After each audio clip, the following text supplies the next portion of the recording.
Goa News. The Manquis Palace at the 55th IFFI was abuzz with energy as the closing ceremony of Creative Minds of Tomorrow concluded on a high note. The event, a vibrant blend of youthful enthusiasm and cinematic brilliance, celebrated 48 hours of intense creativity and passion. This year's CMOT marked a significant milestone by expanding its reach to 100 participants, representing 13 filmmaking crafts, a leap from the 75 participants and 10 crafts featured in previous editions. With nearly 1,070 entries received from across the nation, the initiative proved the growing stature as a premier platform for nurturing India's next generation of filmmaking. Yeah, hi, my name is Tony Jopin, and I am from Kerala, and have been part of this year's CMOT's program as a sound designer, sound recordist. It has been fun working with new people, meeting new people, and rather than the filmmaking process, like bonding with new people, finding your peer groups, that was more interesting. And the filmmaking, it was a tough job actually, because generally in Indian cinema and like in our industry there is a for sound opportunities, for sound jobs, there is I can say less respects and less opportunities and less recognition. So coming to this kind of places, we feel we hope to change that, and we hope to grab more attention towards sound job, for which we work, and let's see what will happen. Just let me know, after completing script, there was very little time. Yeah. So how you prepare yourself to design the sound for this particular film? That is Gullu. The Gullu. Yeah. So basically, I had a good team, so that has a lot to do with this. Like everyone, out of expectation, everyone understood like how the sound works and all, which was great. And we had less time, and that though we already knew. So obviously there was a lot of planning and stuff that went into the sound design, because I was also recording the sound for location sound for the shoot. From there also, I was able to plan and take things to the design and make it. And then there was on soundtrack there was music, and so my the music person was also really great. Her name is Yukta. So we discussed together and then came up for a plan for sound design for the soundtrack of the film. Yeah. Any special memory while you are recording your sound on the spot there? Any special memory that you feel that, hey, yeah, this is the good sound, or this is a disturbing sound? So how you eliminate or how you capture that? See, that is the challenges of location recordings. Like, it's not like a studio job where you like get clean sounds. So there was whatever experience that I had working before, that all helped. And generally it was like our shoot was full outdoor. So it was tough job to do, and that too in we only had half day for post production. So managing that was really tough, but it happened, and then yeah. Great, congratulations and all the best for you. आप बताइए, आप कहाँ से हो, आपका introduction. मेरा नाम अमर्त्य ऋषि है और मैं पटना बिहार से आया हूँ यहाँ पे। और बिहार से गोवा की दूरी काफ़ी लंबी है, और ऐसा लग रहा है यहाँ क्रिएटिव माइंड्स ऑफ टुमारो में आकर कि पूरी फिल्म इंडस्ट्री हमारे लिए यहाँ पर गोवा पहुँची है। और गोवा से हमने अपने आदमी दिए आपके पास, राज्यपाल हमारे राजेंद्र जी आपके दिए हमने। जी, हमने भी बिहार से बहुत लोगों को दिया है। और मैं बचपन से फ़ोटोग्राफ़ी किया करता था, और फ़ोटोग्राफ़ी में बहुत मज़ा आता था। मतलब वो कहते हैं ना, किक मिलता था फ़ोटोग्राफ़ी करके।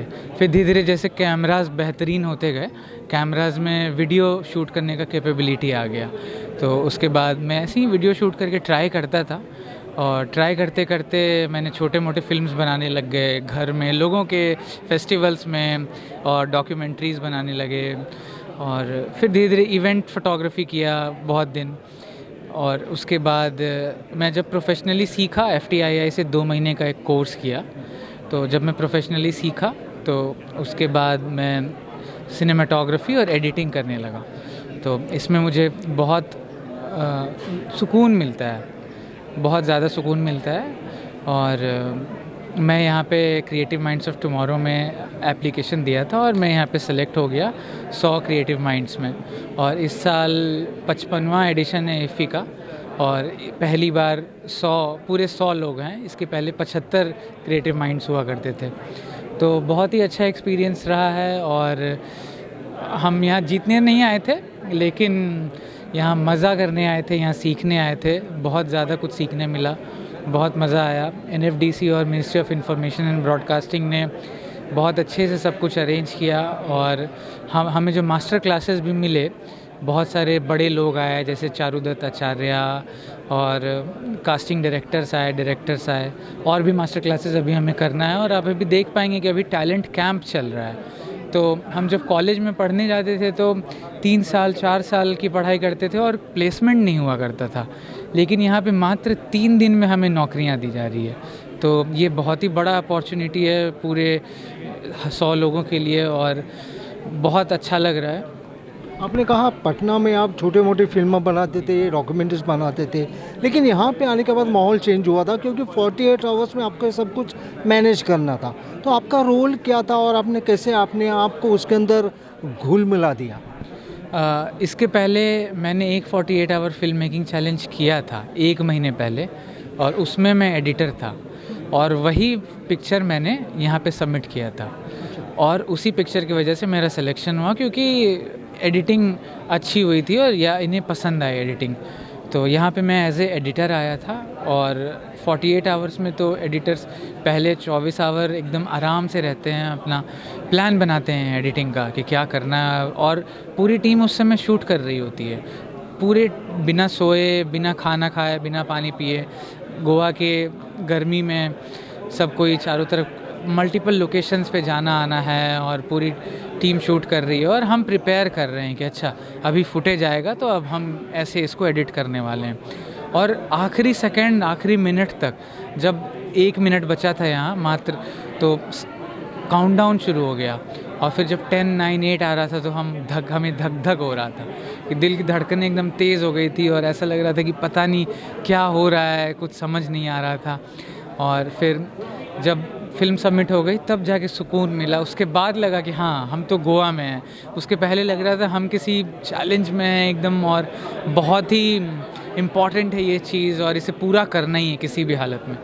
तो ये बहुत मुश्किल है लेकिन बहुत मज़ेदार भी है।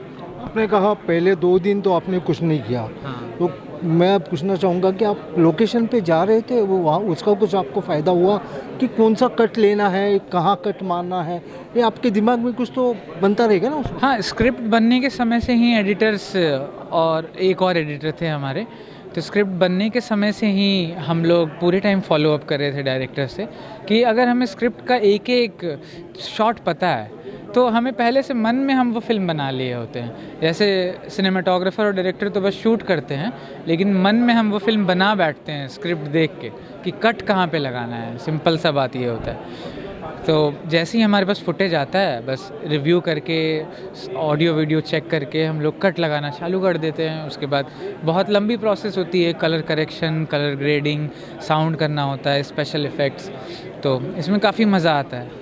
अक्सर ये देखा जाता है कि एडिटर का ये सबसे बड़ा काम ये रहता है कि एक्टर्स या कहीं ना कहीं डायरेक्टर्स की या किसी क्रू मेंबर की गलती होती है उसके ऊपर पर्दा डालना, ये मेन काम रहता है एडिटर का।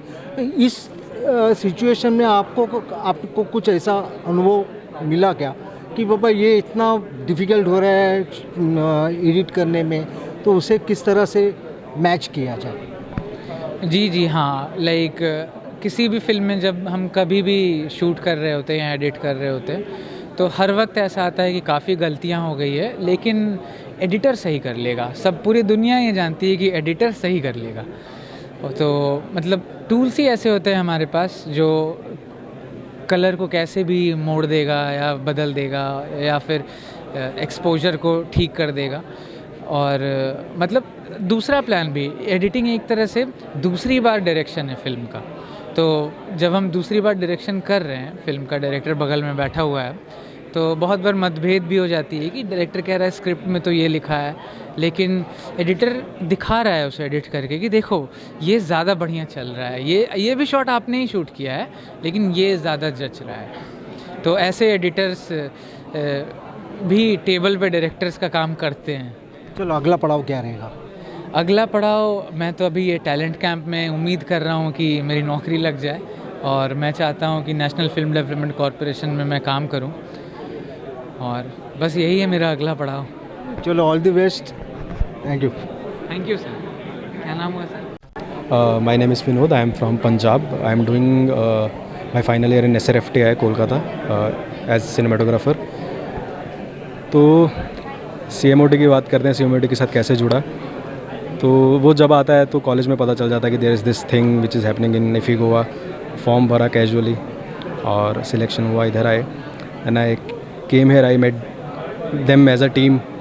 सब लोग नए थे, कुछ मेरे साथ के थे जो SRFTI से थे, FTI से थे, बट बाकी बहुत सारे लोग लगे डिफरेंट फील्ड से थे। तो सबके साथ बॉन्डिंग होना, काम करना, वो टाइम के साथ हुआ धीरे धीरे, है ना। कि film is a process, last में तुमको प्रोडक्ट मिलता है, वो अच्छा है बुरा है तुम्हारा है। तो अभी टीम के साथ बॉन्डिंग भी वैसे ही है कि, है ना, there was this bitterness, there was this sweetness, है ना, दोनों चीज़ें थी। धीरे धीरे सब रिजॉल्व हुआ, now we are as a team, है ना। आगे भी काम करेंगे अगर सब कुछ सही रहा, और जो कि रहेगा। सिनेमाटोग्राफी का आप कोर्स कर रहे हो वहाँ पे, सिनेमाटोग्राफी का कोर्स करते करते आपको ये अपॉर्चुनिटी मिली, तो कैसा एक्सपीरियंस रहा कैमरेज के बारे में, आउटडोर शूट के बारे में? कितना टेंशन था और किस तरह से आपने काम किया? टेंशन और नर्वसनेस नहीं था, क्योंकि शूट करना मेरा काम है और वही मेरा शौक़ है। तो अगर मैं उसको टेंशन लेके करूँगा तो अच्छा नहीं होगा वो। तो मेजरली जो हमारा जो फिल्म था वो 80-90% आउटडोर था, बीच के अराउंड था। तो बीच पे इट्स वेरी हार्ड सन, तो उसको कंट्रोल कैसे करना, that was my biggest challenge. के फिल्म ओवर एक्सपोज ना लगे या एक्टर्स के फेसेस लाइक बर्नड आउट ना हो। तो मेरा मेन काम वही था कि उसको फिगर आउट कैसे करूं, मेरे को क्या लगेगा उसको कंट्रोल करने के लिए। तो मेरे को जो जो चाहिए था वो मैंने कोशिश की मेरे को मिले, बट क्योंकि बजट क्रंच था, it's a competition and 48 hour में हमको 48 आवर में 26 आवर शूट के लिए मिलता था। तो मैंने कोशिश किया कि मेरे को कितना कुछ मिल सकता है और जितने कम में मैं जितना अच्छा कर सकता हूँ वो मैंने किया, and it turned out very well. I liked it, है ना। It was a poetic journey shoot करना उसको, because there was not a like particular narrative structure, it was like poem, the visuals are flowing. तो मैंने कोशिश किया कि उसको कितना अच्छा कर सकूं और वो हुआ है। तो मैं एक टेक्निकल क्वेश्चन पूछूंगा मैं, कि आपने कहा है कि लिमिटेड इंफ्रास्ट्रक्चर था, जो कुछ चाहिए उसकी मतलब मिलना मुश्किल भी था, because it was a difficult with in 48 hours. तो यहाँ पे देखा जाए तो सिनेमा में लाइट देना इज़ अ ईजी टास्क, लेकिन लाइट कट करना वाज अ डिफ़िकल्ट। सो ये इतना बड़ा सन को आपने किस तरह से मैनेज किया, इसके बारे में प्रैक्टिकली बताएं। हाँ, वो ये बहुत अच्छी चीज़ है कि लाइट करना इजी है, जो लाइट है उसको कट करना वो बहुत मुश्किल है। अगर आपने वो सीख लिया then you are a cinematographer, वही मेन काम है उसका। तो काटने से भी पहले जो इम्पॉर्टेंट चीज़ आती है, अगर तुम आउटडोर शूट कर रहे हो तुमको सन की समझ होनी चाहिए। If you know the sun you can make your visual beautiful. तो मेरे को पता था कि मेरे को मेरा शिफ्ट कितने टाइम में रखना है, कितने टाइम में मैं सन को अच्छा कर सकता हूँ। तो यहाँ जब मैं गोवा आया, मैं गोवा पहले कभी नहीं आया, तो मेरे को नहीं पता था कि यहाँ like what's the sunrise sunset condition कैसा होता है, गोल्डन आवर कितने टाइम तक रहता है, ब्लू आवर कितने टाइम तक रहता है। तो मैंने वो ऑब्जर्व किया यहाँ आके कि हाँ मेरे पास इतना विंडो है, मैं 3 बजे से लेके शाम को 6-6:30 बजे तक शूट कर सकता हूँ। तो हमने वही मतलब ऐसा 5-6 घंटे करके हमने 2 दिन को अच्छे से यूज़ किया। पूरा टाइम नहीं शूट कर पाए क्योंकि स्टोरी का डिमांड नहीं था, रात का कोई शूट नहीं था, सब आउटडोर था। तो जैसा आपने बोला कि लाइट कट करने से ज़्यादा मेरे को वही ऐसा लगता है कि know your son, know your environment, know your nature. If you know your surrounding, if you know the nature, if you love the nature, you can make your visuals beautiful. Cut करने पे मैं आता हूँ, I used ultra bounce and a big black. जब मेरे को light चाहिए होता था तो मैं बाउंस करता था अल्ट्रा बाउंस से। अगर मेरे को कहीं नेगेटिव चाहिए तो मैं सेम ब्लैक को नेगेटिव करके इधर साइड से थर्माकोल पकड़ के I make a like proper wrap of a light to make the actors look beautiful. और नेचर को तो अच्छा दिखाना मेरा काम नहीं है, वो तो खुद से अच्छी है। So what is the next? Institute से पास आउट होना है जितना जल्दी हो सके और फिर काम करना है और ऑल द बेस्ट